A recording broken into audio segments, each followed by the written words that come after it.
Hello, everyone. My name is Andrew Trask, and it gives me great pleasure to welcome you to our next session. The name of this session is Change Begins with a Gift, the Role of Philanthropy in Privacy Technology. The goal of this session is to shine a spotlight on the crucial role that philanthropy plays on early-stage social impact technology.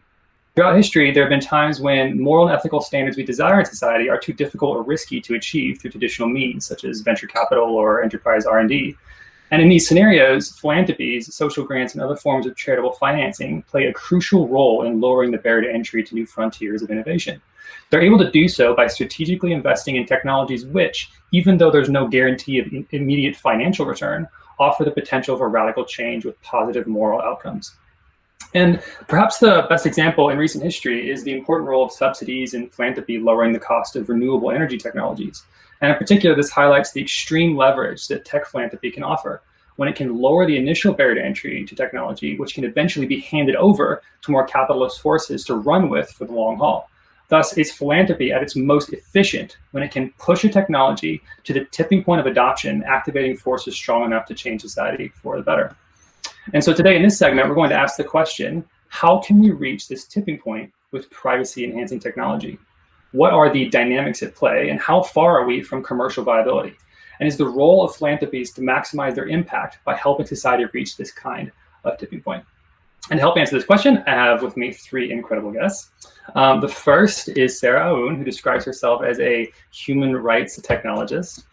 She is currently the chief technologist at the Open Technology Fund. She works with activists, human rights defenders, and journalists around the world on security, privacy, and internet freedom. She's a 2017 Ford Mozilla Open Web Fellow, on the board of the Internet Freedom Festival, and serves as an advisor for the Human Rights Foundation, JGS Security, and Reset. Welcome, Sarah. Next to her is Nathan Benya, who's a managing trustee of the RISE Foundation, a nonprofit organization based in London, seeking to advance education, research, and AI for the common good, often providing open source development fellowships, conferences, and accessible content, featuring and funding work in privacy-preserving AI. However, Nathan is also the founder and general partner at Air Street Capital, which is a venture capital firm investing in AI-first technology and life sciences companies. His dual role gives him a unique insight into the creation of these social technology tipping points that we seek to spotlight in our conversation today. Welcome, Nathan. And finally, we have Pia Mancini, one of the world's most innovative activism and philanthropy entrepreneurs. She has a history deeply rooted in technology activism, having co-founded Democracy Earth, which champions technology to build open source infrastructure to power censorship-resistant democracies. And Open Collective, which is perhaps the most compelling catalyst for socially minded tech philanthropy available. Open Collective currently facilitates philanthropic financing for over 1,700 open source communities. Welcome, Pia. So in today's conversation, obviously it's around the role of philanthropy and privacy tech. So I thought we would start by asking, basically, where's the greatest need in privacy tech? So as the three of you look across kind of the market and you're thinking about how you can provide the most impactful support, I thought we'd start with just asking, what do you think that is? And that could be kind of the start of our conversation. And in our answer, I'd like for you to consider that our audience includes kind of two main groups. The first one being sort of, people who fund projects, whether this is like sort of large enterprises or foundations or government organizations, government representatives, as well as people who apply and construct and execute these projects, like hackers and students and entrepreneurs and these kinds of individuals. So first, I thought, Sarah, maybe we'd start with you. So looking across society, where do you see the greatest need for philanthropic support of privacy tech? Great, thank you so much, Andrew. I love that you say that there are basically these two different groups that are here and listening to this, because essentially I've kind of played both roles. I come from an activist background and really just kind of applying technology with activists and human rights defenders and journalists all around the world. So thinking about like privacy and security for folks that are targeted. And I've done that for many, many years, that and developing technology as well. And then really only in the past year or so, I've kind of shifted my role from going to that to being a funder and working at the Open Technology Fund, which is basically an independent nonprofit organization that's committed to advancing global internet freedom. So that means that we support projects that are focused on countering repressive censorship and surveillance. So anything from secure communication tools to say like VPNs to really anything that would be useful in a situation of like an internet shutdown or any kind of censorship. So really coming at that question from that perspective and thinking about how we at the Open Tech Fund essentially look at projects and fund projects, and then how I've in the past been on essentially the receiving end of that support. I will say it is very difficult generally, like in privacy and security, to find support for projects that are not Western centric. And I'm based in the US, so I do have access to that in a much easier way than a lot of the people that I work with. And I work really all across the world, like from the Middle East to East Asia to Southeast Asia and whatnot. But there's definitely a lot of resources available for what we consider here in the West, like in the US and Europe, to be more like traditional and like maybe safe investments to make. And there's a lot of really incredible work and projects that are coming out of different places in the world that are just not receiving enough support. Not only not receiving enough financial support, but just even like having the access to be able to talk to a funder, a venture capitalist. Like that's not something that's easily accessible to a lot of people. So generally thinking about, I mean, for me, at least when I think about like the greatest need, I'm thinking about a lot of the people that are like on the front lines of needing that type of technology, like when we're thinking about privacy and security, and that don't have easy access to basically the same folks that we have access to. A great example of that actually is so the movie The Social Dilemma, that I feel like a lot of people have seen on Netflix recently, has been praised over and over again. Obviously, like a lot of resources have gone into like making this happen. And one of the main criticisms that came out of it was that it actually did not highlight or center the voices of people that have been working on privacy for decades and have been saying that and like ringing all the alarm bells basically for decades. So kind of like starting to think about this differently a little bit and thinking about the investment in privacy as centering really a lot of people that are on the front lines of this and that are usually like the most marginalized, the most targeted, the most vulnerable people, and making resources available to them is really at least like what's at the forefront for me when I'm thinking about funding privacy, funding security, funding these types of projects. Interesting. So when you say looking at people who are the most marginalized, you mean sort of at the most extremes in the case like their information is sort of maybe putting their lives directly at risk, or when you say the most, are you referring to people who are kind of the sort of doers and builders who are kind of at the front lines in the sense of like, people who have been leading kind of privacy tech projects for a long time? Or like what do you mean by that? I mean, really, honestly, both. There's a lot of like really great developers and like implementers of technology all around the world that don't easily have access to the same type of funding and resources that we do in the US, right? Or in the West. And it also means, okay, cool. Yeah. Interesting. It also means people that are on the front lines, as in like people in a society like Sudan, where all of a sudden there's an internet shutdown. But those are the users, right? I'm thinking about those as the users. And then the other category, the folks I was really talking about are actually like developers and implementers of this technology, like folks that are working on these projects, but that happen to be based in another country and can't casually walk into the offices of like a venture capitalist or a funder and set up a meeting with someone and pitch their ideas. Cool. We kind of take these small things for granted, but it really makes a huge difference in like obviously having access to resources and funding to essentially develop a project that's focused on privacy, that's focused on security. That's basically what we're chatting about. Man, that's really awesome. That's a dynamic I hadn't previously considered as much. That actually seems like there's quite a bit of even good overlap between people who might have the most difficulty finding financing, but actually might be most acutely in need and understanding of kind of the most important privacy use cases. That's awesome. Pia, over to you. I know you sort of deal with projects almost at kind of an epic scale, which maybe has a similar perspective or slightly different. But yeah, how do you how do you view the greatest need? I'll approach the question from like a different angle. That is like the kind of the area where I think there's a lot of need, and I'm biased here because I think that it has to do with enabling democratic participation and kind of tools that help us engage in democratic institutions in a way that it's both safe, that it's private, but at the same time our identity is validated.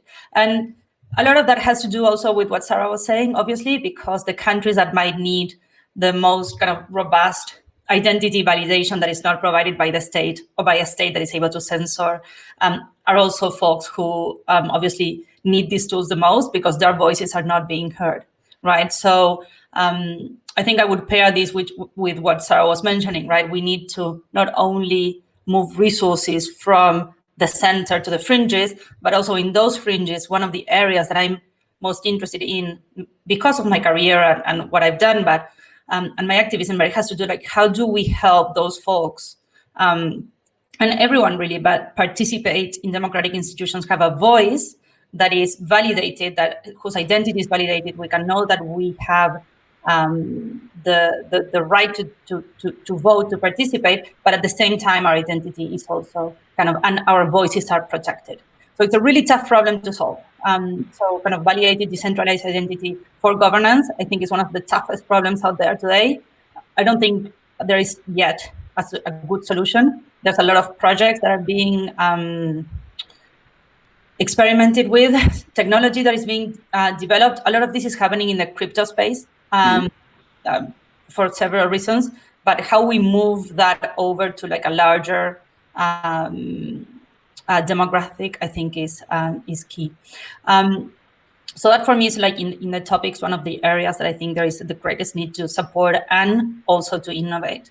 And then from an open collective perspective, if I look at the projects that we support or that we provide a financial mechanism to, I think there is a lot of money going into application type of projects of tech. There is far less going into kind of more plumbing style, like hardcore infrastructure.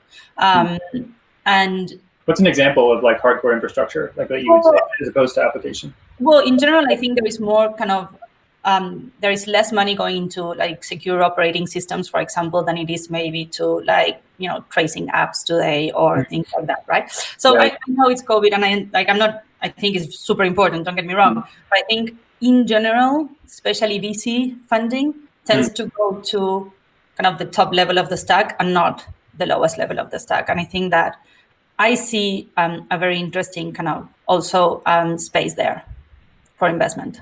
Interesting. Well, that segues quite nicely into kind of, I suppose, the hybrid sort of philanthropic and VC story. Nathan, how do you view this problem? So like the two most important things for me, I think, and they're kind of informed by this dual kind of job that I have between investing in startups and private companies and then supporting nonprofit initiatives, is really I'm kind of looking at, one is education. How do you kind of level everybody up? How do you make sure that people in different communities and diverse communities, depending on, you know, their level of understanding and kind of affinity with technology, understand, you know, what's at stake, what are the issues, what are the potential solutions? And then the second part is on tools. So, you know, how can we support organizations that are developing, you know, new kinds of tools that are open for anybody to use? And in both of those areas, I'm essentially looking for organizations that provide leverage on what we do. So I think that, you know, the best way that tends to work is when you have, you know, a very vibrant community that has like clear leadership, that has a clear, you know, ultimate goal in mind, and a roadmap and project managers, and essentially looks like a startup, but, you know, is functioning in a sort of non like profit seeking way. And ultimately, I think if we can find many of these projects that focus on different, you know, aspects of the tooling landscape as it relates to privacy, and then we can, you know, use community that we pull together, either that's through the groups that we support or through events that we run and content that we write about. If we can help level up the education level across the field and play the two together, then I think we can make a long-term positive impact. And yeah, I think that, you know, this is long-term important because not all the benefits of technology accrue to profit-seeking motives. I think, you know, the entire internet's been built on open source tools, so I think it's extremely important to keep backing that. Can I ask you a question, Nathan? When you talk about education, are you talking about like the educational kind of tech, or are you talking about education in privacy tech? I just wasn't clear. So I refer to like education as essentially content around like best practices, how to build certain things, like what areas in the privacy landscape, if we talk about privacy in particular, although, you know, we focus on AI more broadly, you know, what are the most like compelling areas to work on? Who might you work with? How might you do it? That kind of thing. It strikes me that's a nice meta-level problem to the extent that there's still not actually that many people working in privacy tech yet, but to the points already raised, there's a huge amount of things that need to get built, especially on the general purpose infrastructure. And there aren't exactly people, just in your, in every coffee shop you walk in who can write a privacy-preserving operating system. I'm not sure. That's kind of a niche skill. And it does seem like education must have like if we were sort of rolling back the layers of leverage, that one does seem like it's pretty early. So each of you kind of mentioned things that are, frankly, kind of difficult to measure. If you're investing in a startup, right? I mean, you money in, money out, like you kind of know what's going on. But in philanthropic endeavors, often it's just like money in and then things happen, ? Right? Whether it's serving particularly underprivileged folks in difficult areas, or trying to promote democracy. And I guess maybe democracy has some things that are measurable, or even providing education to that extent. These things can be difficult to measure the true impact of what you're working on. How do you take the intangible and try to make it tangible so that the people who are providing financial support know that they did something, right? And like even everyone else who's along the way. I'm not sure who to go to first for this kind of question, but if someone has any specific ideas. Maybe Nathan, since maybe you kind of started. Yeah, I suppose I think about it from like the startup side of things. So I mean, the long-term goal we have is to have more money that's going into projects and knowledge sharing that overall like advance machine learning for common good applications. Then like we can peel that back and say, okay, two of the areas that we focused on, one is climate change and one is privacy preserving machine learning. And then in PPML, like if we then look into OpenMined specifically, where we scaled the number of fellowships that we either like directly support or facilitate from I think 3 or something to like several dozen. Each of those fellowships have very clear deliverables because they're bounded by project deliverables over a certain amount of time. And I think what's neat there is that you can actually look and see like how are you advancing the product roadmap, and to what degree does the product roadmap actually influence like an industry problem that might be relevant for everybody, like sharing data in medical systems. And so I think like that's how I would track how I would track impact, and it kind of goes back to the question of like who do you allocate money to in the first place, and is your vetting done in a way that makes sure that if that project is successful, that you eventually achieve your goal. That reminds me of kind of like DARPA style evaluations, where you kind of go deep on a particular use case, understand the major players, and then you can measure success based on what sort of tangible things get built based on your knowledge of like the wider need. And that seems like nice. That might not fit some of the use cases that maybe Sarah was talking about, to the extent that it might not be as quite infrastructure, like we need this component to get to this sort of destination. It's more about kind of people in places with problems. Does that work for you, Sarah, or is it different? I mean, it's a bit of both. OTF has an interesting portfolio generally, because it is like part of it is people in very difficult environments, and part of it is also investing in infrastructure.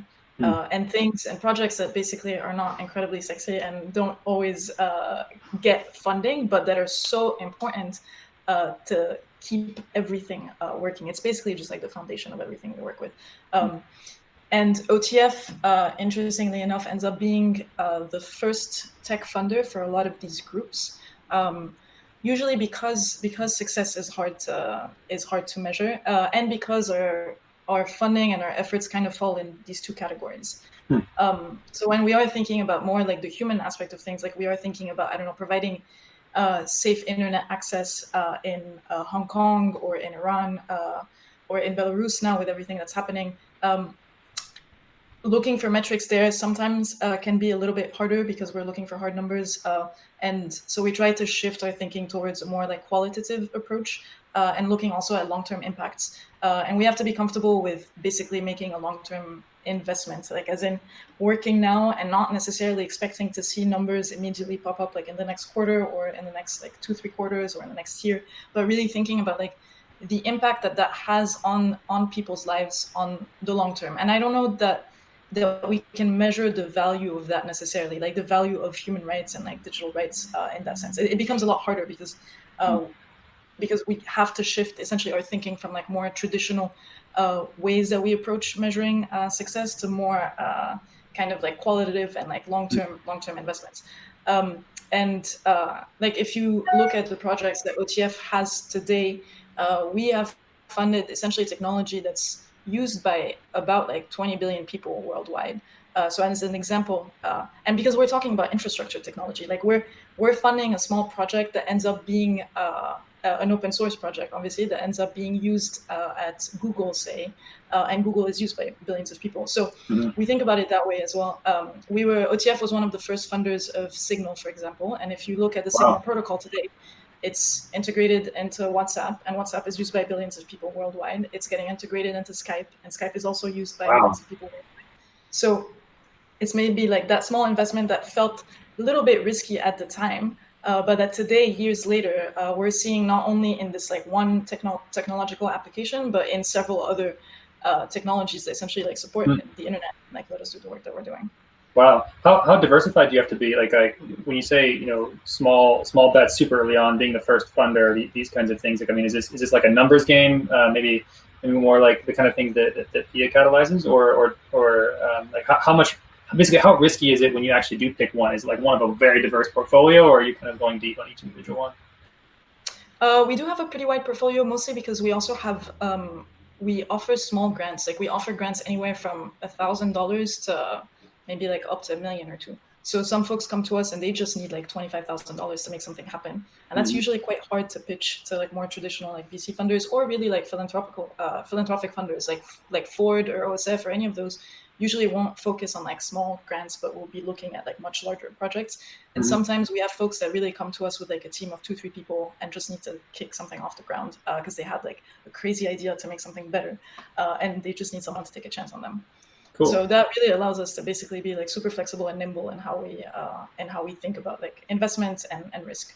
That's awesome. That's awesome. That actually sounds kind of fun, actually. Yeah, it's super. I mean, honestly, it's super fun. Like reading applications from people who submit them is always really fun because I feel we're always kind of like the first ones to read like the next big like technological like change that's going to happen. So it's definitely a fun thing to do.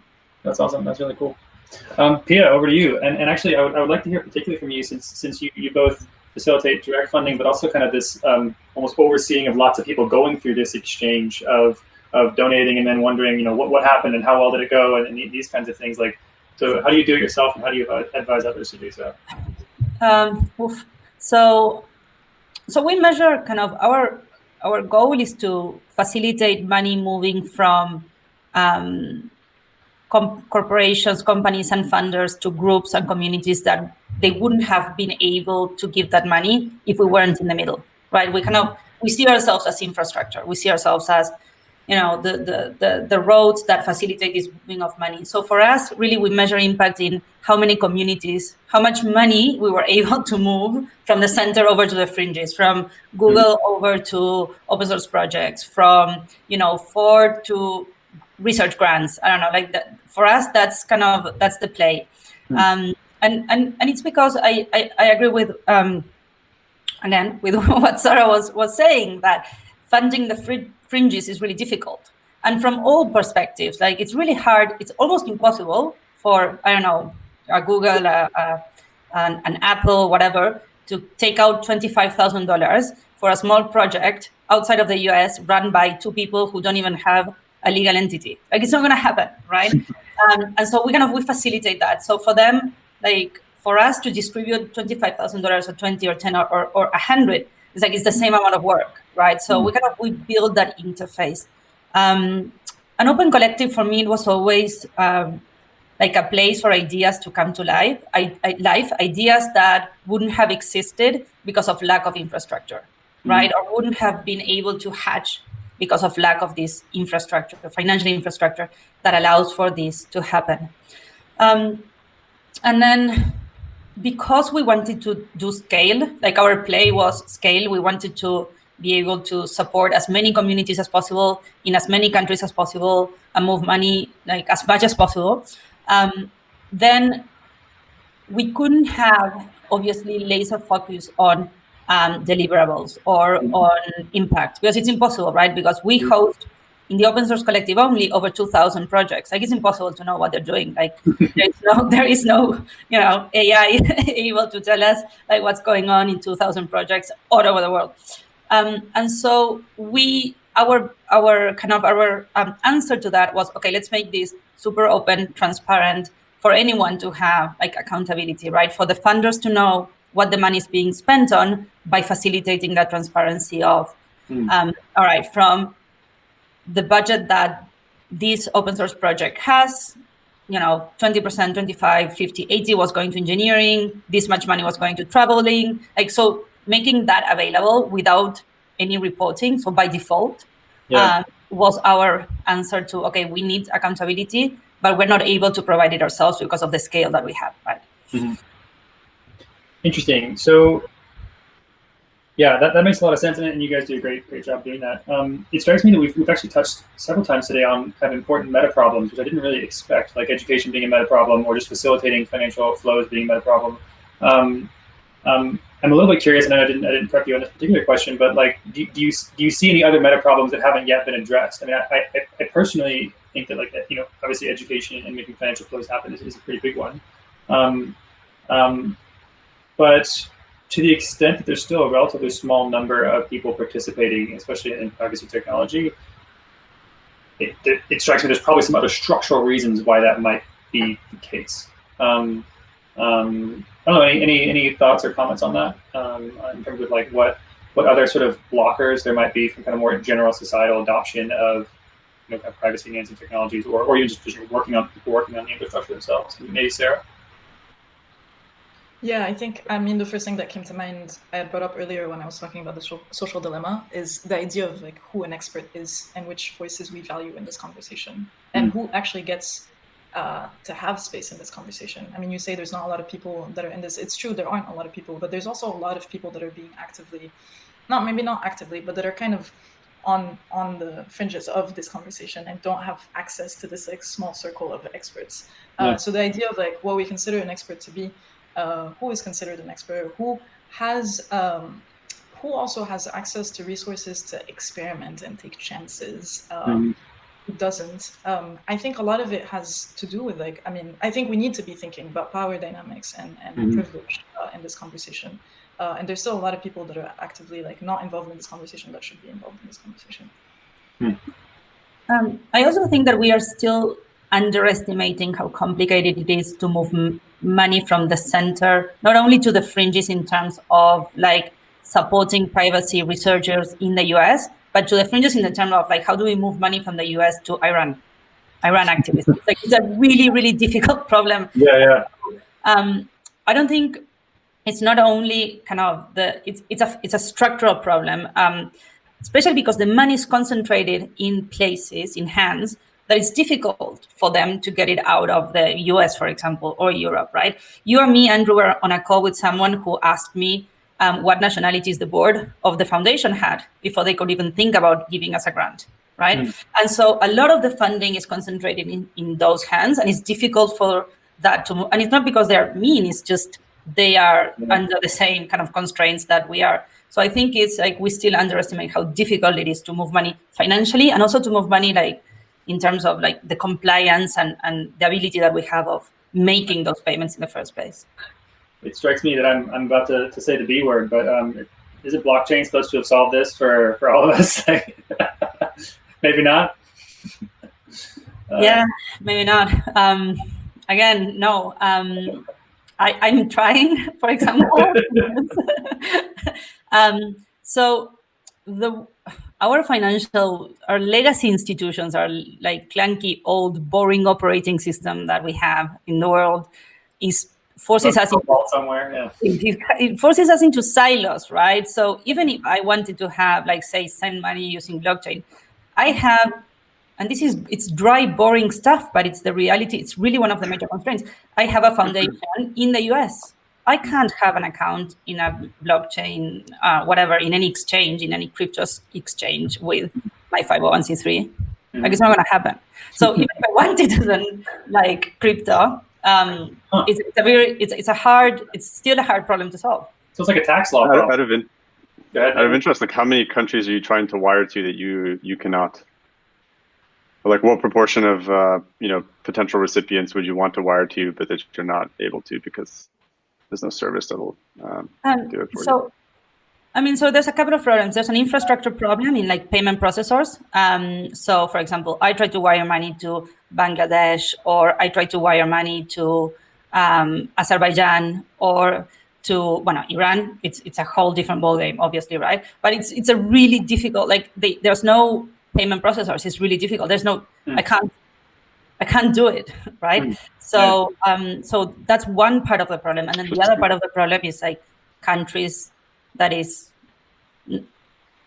wiring money to or sending money to or funding groups in, it's like puts a red flag on your ability to operate as well, right?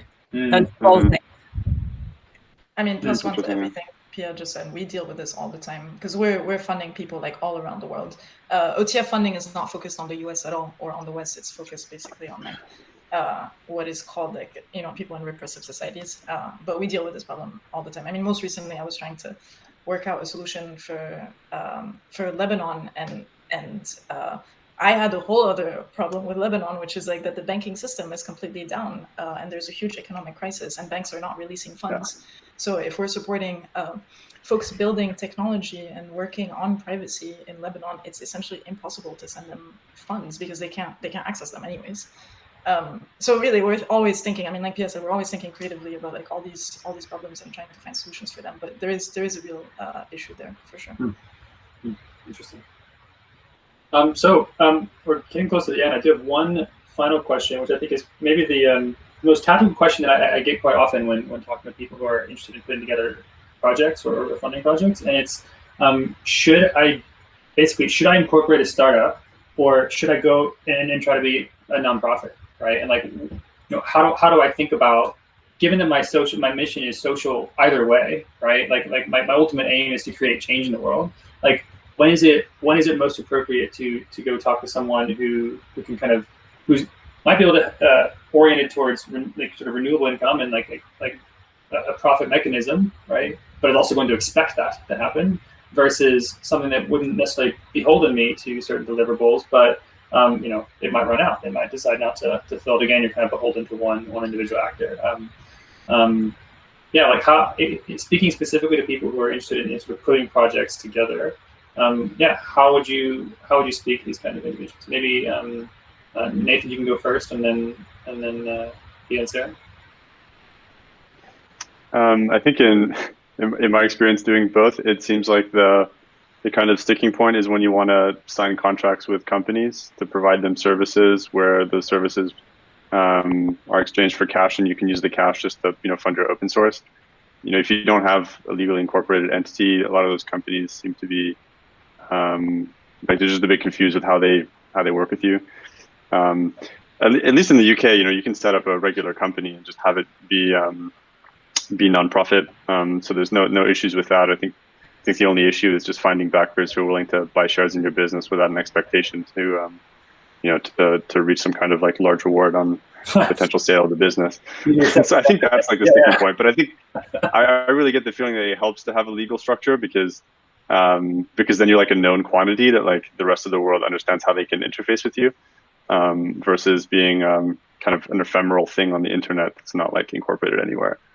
Just in like the few dealings I've had, that tends to be a little bit challenging. Pia, counterpoint, since you manage, 2,000 unincorporated entities. Exactly. I was gonna say they can become collectives, and we'll take care of them. But no, Nathan, that is like you're right. That is exactly the problem that we set out to solve, because we see that in the world, right? We see a system that corporations only understand corporations, and they only speak that, right? And then they can also sometimes understand individual as like a freelancer, contractor kind of entity. So they kind of get that. But the community has no economic power. The community sits at the middle between the individual and the corporation, and it doesn't have a mechanism to speak to everyone else, right? Because we call them circles in a world made for triangles, essentially, right? And so you kind of... Yeah, I think it's like an interoperability problem. I mean, exactly. Even things so basic as like corporate liability insurance. You have you'll have contributors from all over the world who might be employees of big tech companies. Like, do they have the right to contribute to this code that may or may not be used for financial, for like commercial purposes? And all these like discussions, I think, are kind of complicated, and they're like well trodden in the like normal corporation world. But I think in the nonprofit world without real entities, I found it to be a little bit challenging. Or at least like new ground that we've been breaking. It's definitely new ground, trust me. Yeah, no, I've signed it too. I know. But I think that more to Andrew's question about what you should do, I think it depends on how you want to fund your project. I think that doing a startup, if you think about funding it like VC funding, you need to understand there is an expectation of returns and monetization, and so I guess that how you're gonna get the money, for me, should inform your decision almost as much as like what kind of entity we want, right? Because you can have either, right? If you can bootstrap, it's the same. But if you're going to go after VC, obviously, if you want to go after institutional funders, then there's no question that you need a nonprofit. Like that's just what it is, right? So I would think about who the people are who are most likely to fund me, and then based on that, I would also think about the structure that I'm more comfortable with, right? Sarah, any thoughts? I mean, I was going to give you a third option, which was neither, which was if you are thinking, but I mean, taking this question a step back a bit, but if you're someone who's never worked in like what I'll call public interest technology, and you're thinking about it, I would definitely join an existing group first, and get the experience, basically. I mean, you could be like an incredible coder developer, like whatever, I mean, anything, but it is important to join groups that are kind of already facing these problems and working with these problems and thinking about privacy, and thinking about basically everything that we've talked about, and join as a technologist there, get a sense of things, work with people who are already kind of doing this work and have been doing this work for a while, and then call up Pia or yourself, Andrew or Nathan, and ask about legal structures and compliance.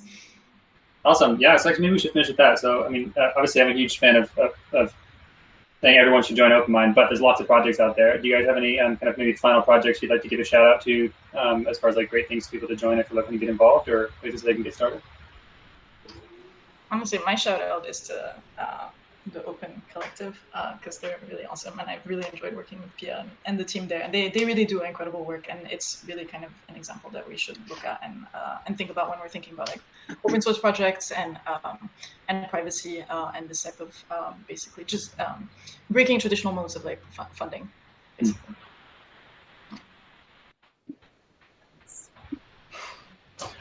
Nathan, Pia, any other projects that you'd want to sort of raise awareness of people to get involved in?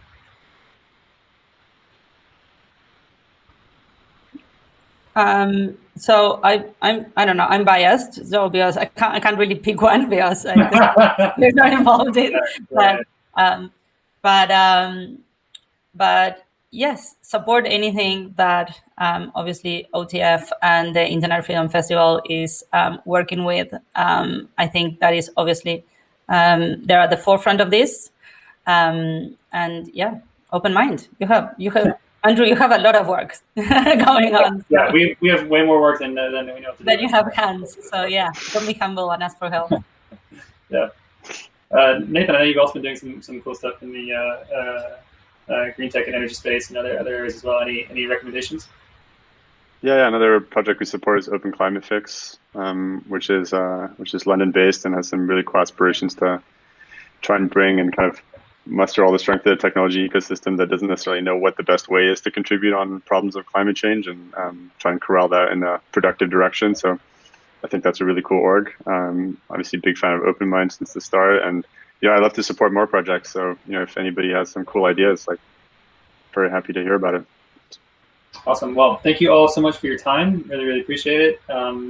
And of course, contact details for everyone here is available online and in Slack and by email. And yeah, so thank you all for spending time with us today, and I'll let you go and see you around the conference.